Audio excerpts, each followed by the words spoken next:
Arya had worked 14 hours straight, and her body screamed for rest.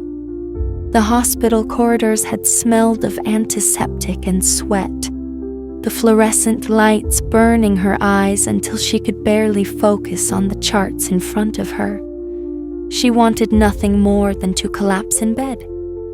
The alley was her shortcut home. Narrow, half-lit and littered with trash, it was never safe.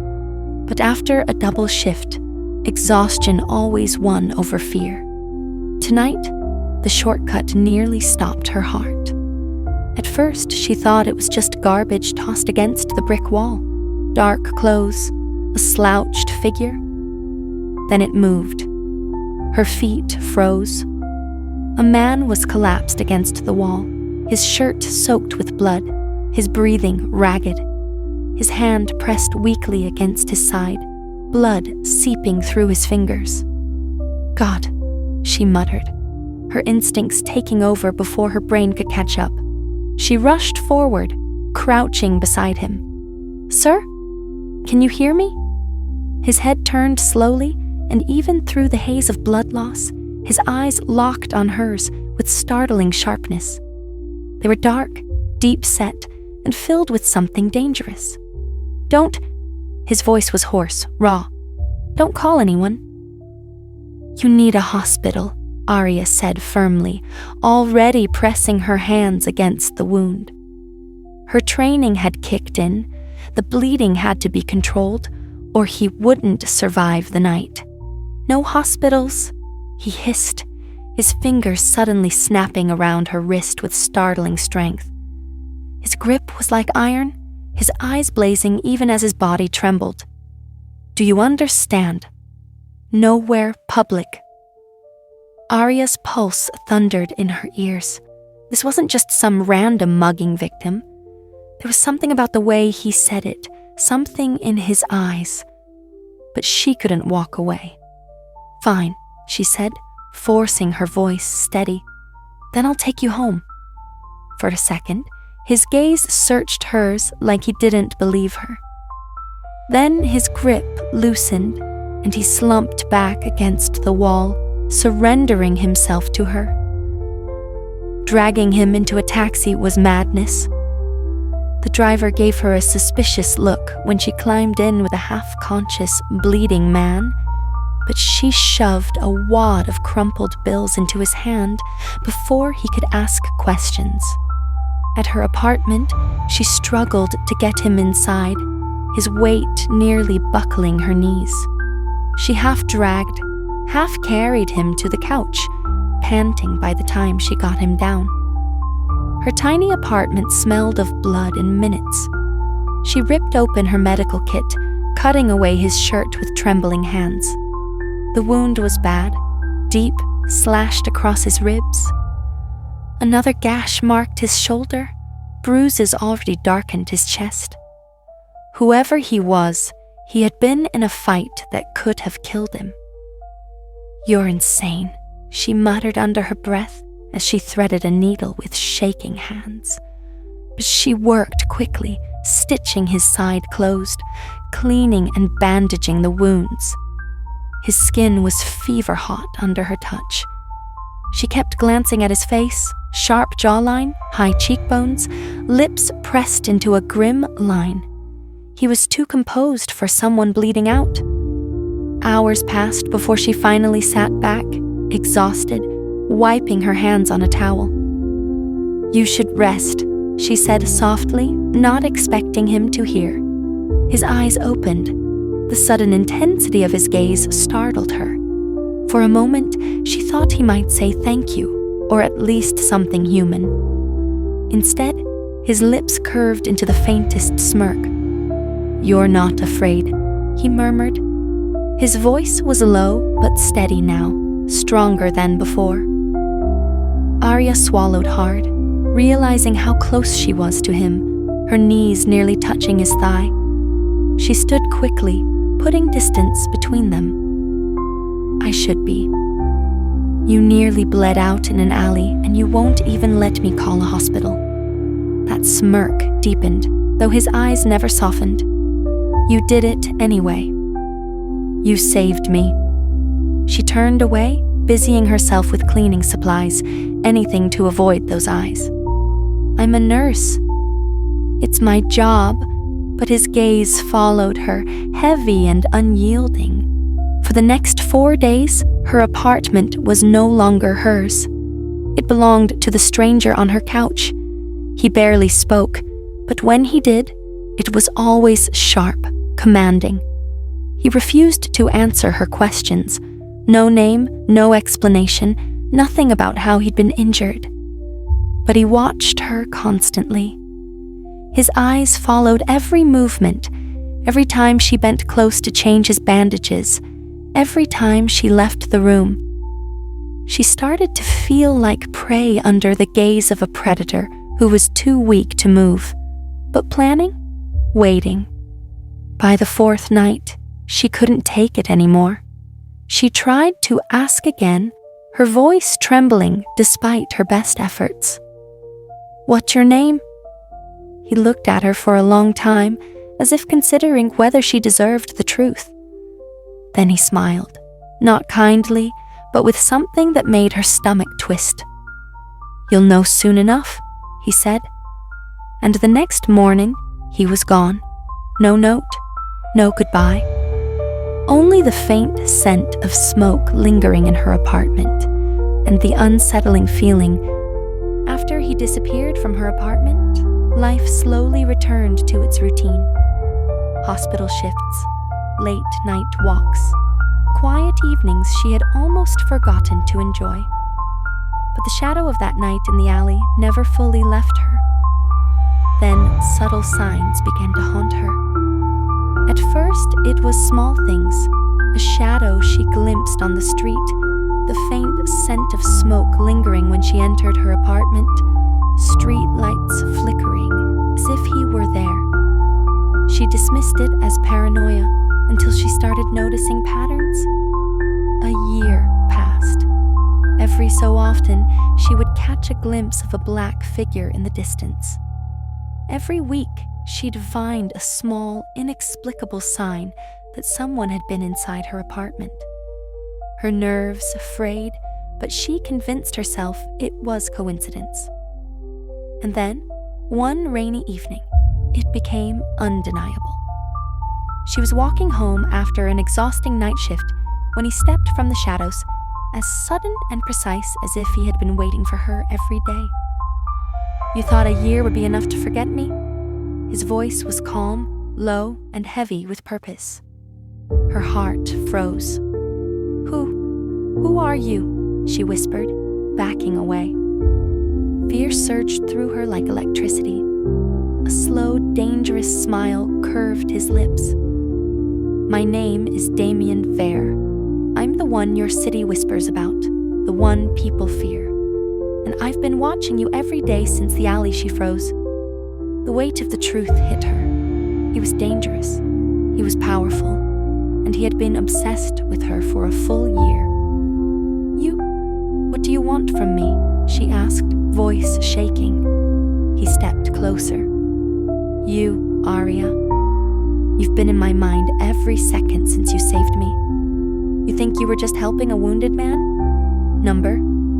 You saved me, and in doing so, you became my obsession. I've watched you, studied you, and now I'm claiming you." Before she could react, he moved with terrifying speed. Her protests, screams, and kicks were useless against his strength.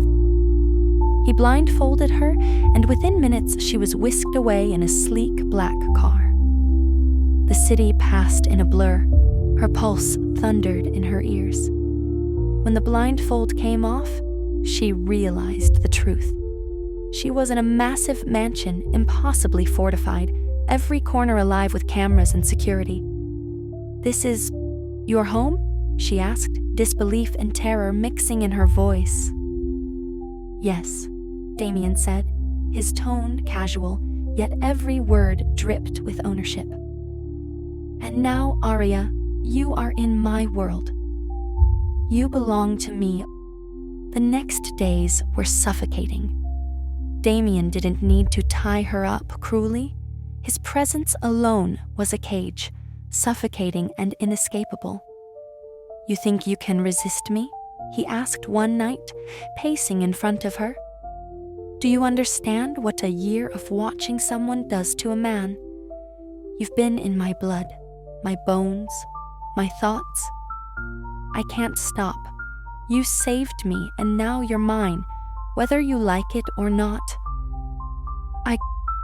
I don't belong to you," she screamed, throwing herself against the restraints he had finally placed on her arms. "You don't even know me." "I know enough," he said calmly. "I know how your hands feel when they touch me, how your eyes linger even when you try not to look. I know that you're the only thing I've ever wanted, and you can scream, and you can fight, but it won't change anything." Days passed like this. Every night, she listened to the house around her, memorizing the guards' shifts, the doors, the cameras.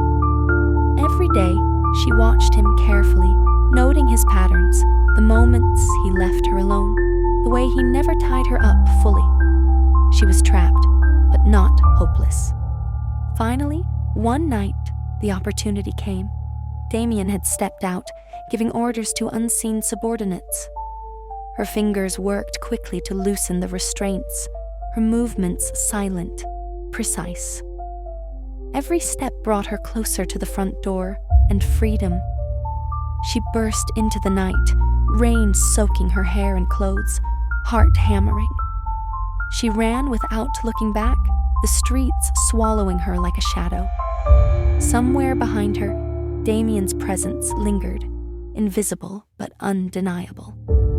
Monsters like him didn't forgive, they didn't forget, and she knew if he wanted her again, he would come. But for now, she was free. The rain hadn't stopped. It hammered the pavement as Arya ran, lungs burning, legs trembling. Her bare feet slapped against the asphalt, her soaked clothes clinging to her skin. She didn't care. She just needed to get away. Street after street blurred past her. She didn't know where she was, only that the mansion was far behind, its suffocating walls no longer around her. Her chest heaved as she stumbled against the side of a closed shop. A man stood under the awning, smoking, scrolling through his phone. A stranger. "Please," she gasped, rushing toward him. "Please, I need your phone." The man blinked, startled. Her wild eyes, her soaked clothes, the way her voice cracked with desperation, something in her made him obey without question. He handed the phone over silently. Her fingers shook as she dialed. 911, please, I've been kidnapped. He's dangerous. He's a mafia boss. Please, send someone. Hurry. The dispatcher's voice was calm, promising help. For the first time in days, hope flickered in her chest. She handed the phone back, whispering a breathless, "Thank you." Then she sank down on the wet concrete, hugging herself, fighting to believe it was real. Minutes later, blue and red lights cut through the rain. A police car pulled up, siren off, headlights steady. Arya shot to her feet, waving both arms. Relief crashed into her chest so hard it almost broke her. She was shaking, laughing and crying all at once. "Here! I'm here!" The officer stepped out, his uniform damp from the storm. His face was calm, professional, his hand steady as he reached for her. "Miss Arya?" "Yes," she gasped. "Yes, I'm the one who called." "You're safe now," he said firmly, guiding her toward the car. "Safe." The word echoed in her chest, fragile but powerful. She clung to it as she climbed into the back seat, the warmth of the car wrapping around her like a blanket. For the first time since she'd been dragged into that nightmare mansion, she let herself breathe. Her head rested against the cool glass as the car moved. The city blurred past. Rain streaked the window. she whispered to herself. It's over. The officer didn't speak, just drove. After what felt like forever, the car slowed. Arya lifted her head, expecting to see the bright fluorescent lights of a police station, officers bustling inside, safety waiting for her. Instead, her breath caught. The car rolled through tall black iron gates. Beyond them, lights glowed against the rain-slick stone of a mansion. Not just any mansion, his mansion. Arya's stomach dropped like lead. "No," she whispered, panic clawing at her throat.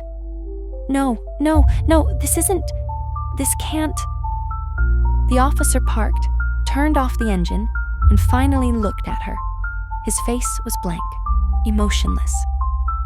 "We've arrived," he said simply. The locks clicked. The door opened. 2 men in black suits were waiting, their expressions cold, their grips merciless as they pulled her from the seat. Arya kicked, screamed, fought with every ounce of strength left in her. "You said I was safe. You promised I was safe." The officer didn't answer. He didn't even look at her. He just walked away, disappearing into the rain like she had never existed. Arya's knees hit the marble floor. Rainwater still dripped from her hair, her body trembling. Her chest burned, her lungs heaving from terror, from the long run, from adrenaline, but most of all, from him. Damien stepped closer, the shadows of the grand hall wrapping around him like a cloak. His eyes were dark, unyielding, scanning her as if memorizing every inch of her, every movement, every shiver. When his gaze fell on her wet, rain-drenched hair clinging to her face and shoulders, a slow smile curved his lips. "Even in this situation, even like this, you're still taking my breath away. How can you be this mesmerizing when you're running for your life?" he murmured, voice low and full of dangerous reverence. "You have no idea," he continued, stepping closer, "how hard it was for me to breathe, to live without you." Before she could react, his hand shot out, gripping a handful of her hair and tilting her head back. Her spine arched instinctively at the sharp pull, but his face was inches from hers, his gaze consuming her entirely. "Do you even understand, Arya?" His voice was velvet dark obsession. "Every second you were gone, every moment you weren't mine, it suffocated me. I couldn't eat, I couldn't sleep, I couldn't think of anything but you." Her heart hammered. Fear, longing, and the intensity in his gaze made her chest ache. He released her hair slowly, letting his fingers trail down her arm, brushing her wrist with a possessive gentleness that still carried a sharp edge. His eyes never left hers. "Do you understand now?" Arya could barely speak, her voice caught somewhere between fear and awe. I... Damien's hand cupped her face, thumb brushing over her cheek, holding her as if she were air, as if letting her go would be like exhaling his own soul. "Good," he whispered. "You are mine. Every part of you belongs to me. Every thought, every breath, everything." He stepped back and waved a hand. 2 men in black moved quickly, almost silently, placing cameras in every corner of the grand hall, the bedrooms, the hallways. The mansion would now be both her prison and the observation of his obsession. "You will not leave," Damien said, voice calm but final. "And neither will anyone else touch you. Not a stranger, not a friend, not the police who betrayed you. You are mine completely." Arya's chest tightened, a mixture of fear and the dark thrill that came with being utterly possessed. "And in 2 days," he continued, tilting her chin up with one finger, "you will be mine in front of everyone. Our wedding. Only then will I take you fully. Until that night, every touch, every look, every whisper is just a reminder. A promise. Do you understand? She wanted to protest, but his gaze, unwavering and intense, stole her voice. That night, Damien didn't leave her side. He didn't need to speak much. Every glance, every brush of his fingers along her arm or jaw, every fleeting touch as he passed her, was like air, essential, consuming, impossible to ignore. He held her hand when she walked. He brushed strands of hair from her face, his fingers lingering, as if memorizing the curve of her cheek. Every movement was intentional, obsessive, claiming her without crossing the line he had set for their wedding night. "You are mine," he whispered when they sat in the great hall, her back against his chest, his arm around her. "Every breath you take, every thought, every heartbeat. You are mine, and I will wait. Only our wedding night will be yours fully. But until then, you will feel my possession. You will know I cannot live without you." Arya's body shivered under the intensity of his obsession. Fear, awe, and a strange, dark pull twisted inside her. She was trapped, completely. And in that moment, she understood she would never escape him. Not his house, not his world, not his obsession. And yet, every touch, every whispered possession left her breathless, aware of the heat of him even without crossing the line he had drawn. Damien was patient, calculated, and terrifyingly obsessive. Their wedding night awaited, and he would make sure she never forgot she was his.